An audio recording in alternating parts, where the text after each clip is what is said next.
శివన్ వచ్చిండు, శివన్నతో వెళ్ళిపోయింది అనేసరికి మమ్మీగా అసలు మమ్మీ కోపం కంట్రోల్ చేసుకోలేకపోయింది. అయినా వాళ్ళు ఒక మాట తిట్టాలి, ఒకసారి కొట్టలే కూడా. మమ్మీకి కొట్టే రైట్స్ కూడా ఉన్నాయి, కానీ మమ్మీ కొట్టలేదు, చేయి చేసుకోలేదు అసలు. ఎప్పుడు కూడా ఎవరిపైన కూడా చేయి చేసుకోదు మమ్మీ. అయితే ఇంటి బెల్ అయింది.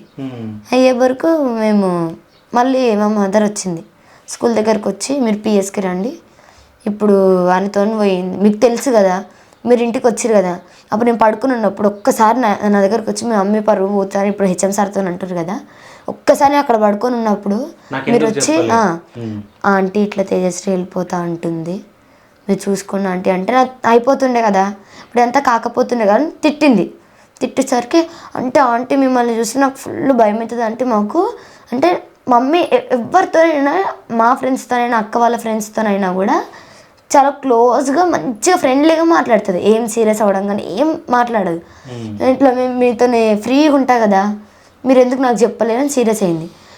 పిఎస్కి వెళ్దాము అంటే లేదు మేము రాము, మా ఫ్యామిలీలో చెప్పేసి వస్తాం మా ఫాదర్ వాళ్ళకు, మళ్ళీ వాళ్ళు టెన్షన్ పడతారు కదా స్కూల్ నుంచి ఇంకా ఇంటికి రాలేదనేసి అంటే ఫోన్ చేసి చెప్పండి మీరు అని మా మదర్ ఫోన్ ఇచ్చింది మా మమ్మీ.